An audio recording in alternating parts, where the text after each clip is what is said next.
kepada beliau sang penulis Bapak Cahyo Suryanto. Diizinkan. Bapak Ibu yang saya hormati, para sesepuh yang saya hormati, saya cintai, sahabat-sahabat yang saya kasihi, Assalamualaikum warahmatullahi wabarakatuh. Sunggalu, selamat malam dan terima kasih untuk kehadirannya pada malam hari ini. Bapak Ibu, secara singkat kami akan memutarkan sebenarnya sebuah trailer sederhana. Pertanyaannya adalah kenapa buku ini ditulis? Nanti singkat saya mengundang Pak Edi. Pak Edi adalah ketua tim editor kami yang akan secara singkat kira-kira 1-2 menit begitu menggambarkan bahwa buku ini ditulis sungguh-sungguh inisiatif kami. Jadi bahkan kami itu berkenalan dengan Pak Yoto ya pada saat menulis buku ini. Jadi kami pada tahun 2010 kebetulan membuat riset sederhana tentang preferensi kepemimpinan nasional, dan waktu itu dengan beberapa teman dari Jakarta, lalu kami bidding, artinya melihat sebenarnya calon-calon pemimpin model seperti apa sih yang sebenarnya diharapkan di dalam proses reformasi ini. Salah satunya dulu adalah ketika kita sedang mempromosi Sultan, waktu itu Sultan for Presiden itu sebenarnya adalah salah satu cara untuk kita sebenarnya melihat sebenarnya preferensi penilaian itu apa. Nah, di dalam perjalanan waktu ternyata kami mengalami kevakuman, termasuk sebenarnya kefrustasian, karena apa? Cari kriteria yang diharapkan oleh publik itu kok susah amat. Coba bisa nggak kalau ikut kuliah umum? Kan ini kuliah umum kan nggak tren, petani ada kuliah umum kok mau ke Sorau atau tidak? Tidak, dia waktu itu di Dander di Wono. Ya.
Buku ini kami tulis tidak hanya dari wawancara, tapi kami kuntit dari termasuk wawancara-wawancara bagaimana praktek Pak Yoto berkomunikasi, presentasi di banyak tempat. Jadi kami tidak mengandalkan dari wawancara.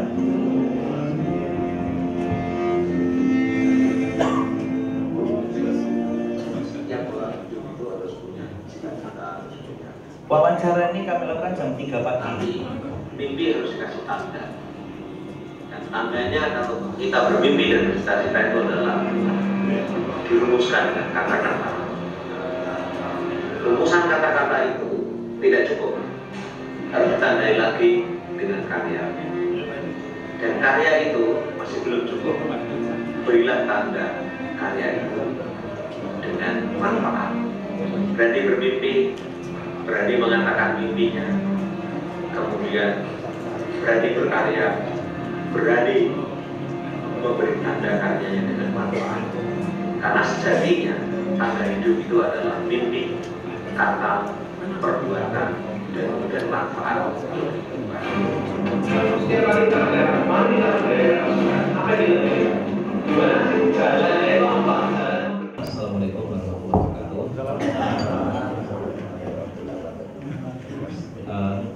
Bapak Ibu yang saya hormati, malam ini sebenarnya kalau launching buku itu sudah dilakukan di Jogja waktu itu.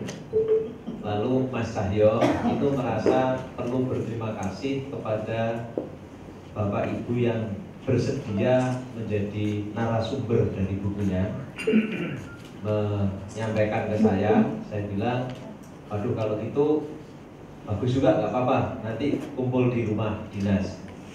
Tadinya Pak Yayan, Pak Sandika itu usul di luar, tapi waktu itu tadi pagi saya kepikiran kalau hujan. Tapi yang kedua ada alasan yang lebih penting lagi, menurut saya daripada di luar, jauh lebih baik kalau dalam rumah ini.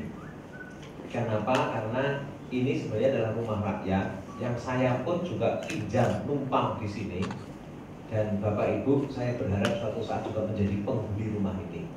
Amin. Nah, sekarang udah penghuni di sini kan? Dan penghuni di sini. Nah, jadi karena itu di samping saya usul sama Mas Cahyo, di samping para narasumber, saya ingin juga menghadirkan para tokoh Bojonegoro, baik yang muda maupun yang senior dari berbagai lini untuk hadir. Semata-mata karena subjek atau objek dari buku itu sebenarnya adalah kepemimpinan.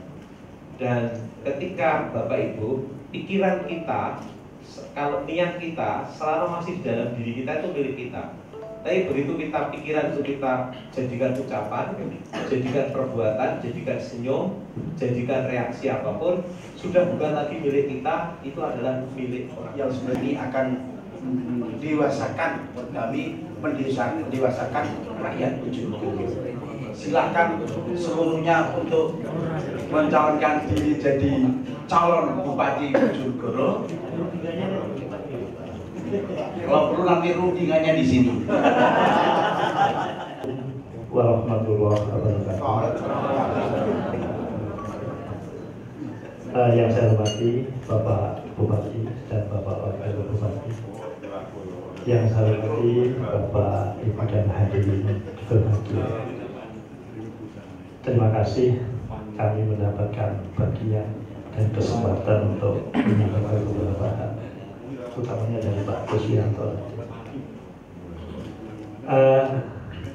Pertama, untuk Pak Kus dulu, saya doakan semoga sakitnya cepat sembuh, sehingga bukan merupakan halangan lagi untuk bisa menerima pesan-pesan maupun telepon dari rakyat Bojonegoro yang nantinya akan bisa merampung semua keinginan dan kebutuhan pada waktu berpacu nanti sebagai kampanye yang lebih lengkap. Begitu. Warahmatullahi wabarakatuh. Yang saya hormati Bapak Bupati dan semua yang hadir, terima kasih Pak Said. Saya ini dulu mantan rivalnya Pak Yoto, langsung semua orang sudah tahu. Tapi nyun sewu, mohon maaf Pak, saya ini juga masih kepala desa. Jangan disebut Pak siapa? Pak Kajiri, saya kepala desa, saya masih bawahnya Pak Yoto.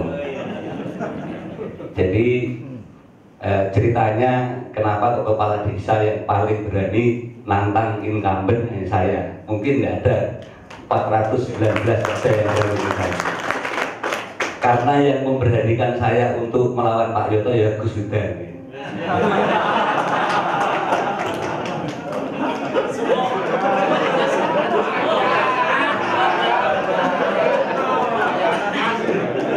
Makanya saya berani. Dan orang yang kedua juga Pak Wabu pernah memberi dorongan pas saya ketemu di PKB, maju Pak Khairi supaya jadi terkenal. Terima kasih juga oleh Pak Wabu yang telah memberi motivasi kepada saya. Terima kasih. Tadi sudah dikenalkan oleh Pak Yoto, semua yang hadir ini bakal pemimpin di Bojonegoro yang akan datang. Ini nyun sewu Pak Yoto, mungkin ada betulnya dan ada tidak betulnya. Karena apa? Ada yang sudah niat terus diundang ke sini, ada yang belum niat diundang. Seperti saya belum ada niat untuk mencalonkan lagi, diundang ya datang kan begitu. Mantap. Karena untuk menjadi bakal calon itu syaratnya banyak. Harus ada dukungan partai.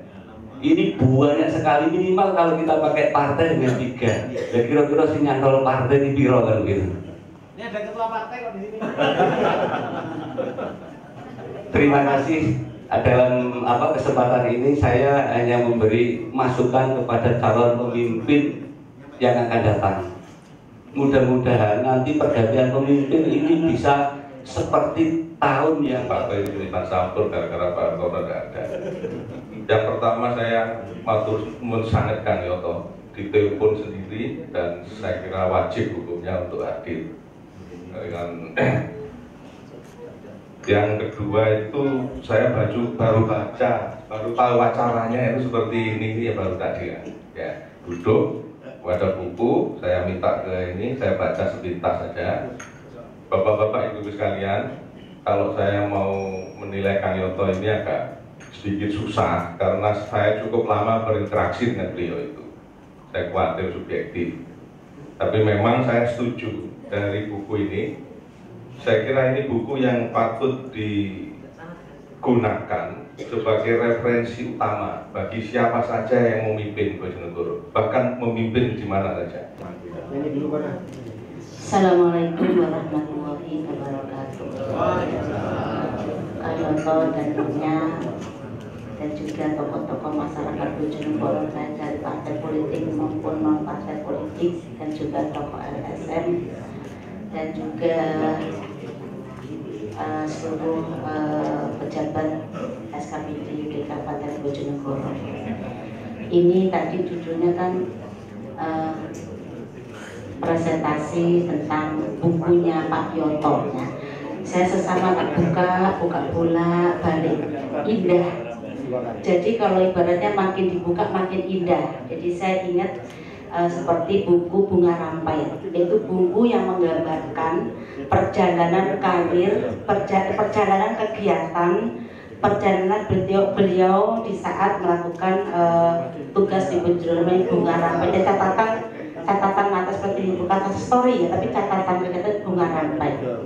Hal satu yang saya tangkap di saat menyampaikan pemimpin transformasi. Seperti yang pernah saya baca di salah satu buku bahwa pemimpin ada 3 ya. Ini saya membaca buku loh ya. Satu yaitu eranya pragmatis, karismatik, kemudian transformatif. Nah, kalau karismatik dengan era IT seperti ini mungkin akselerasinya sangat kurang ya. Karena karismatik itu mungkin eranya 50 tahun mundur ke belakang atau 100 tahun belakang itu karismatik masih bisa. Tapi dengan era IT ini, maka judul Bunga Rampai transformasi kepemimpinan itu adalah hal yang paling cocok. Makna transformasi yaitu memang istilahnya itu sensitivitas terhadap pembangunan, terhadap perubahan zaman dan sebagainya. Hanya pragmatis itu saya tidak kupas karena itu mungkin bisa saja tidak ada di Indonesia, mungkin adanya di negara Afrika dan lainnya. Tapi di Indonesia saya akan menjelaskan tentang ada 2 kriteria yaitu karismatik dan transformatif.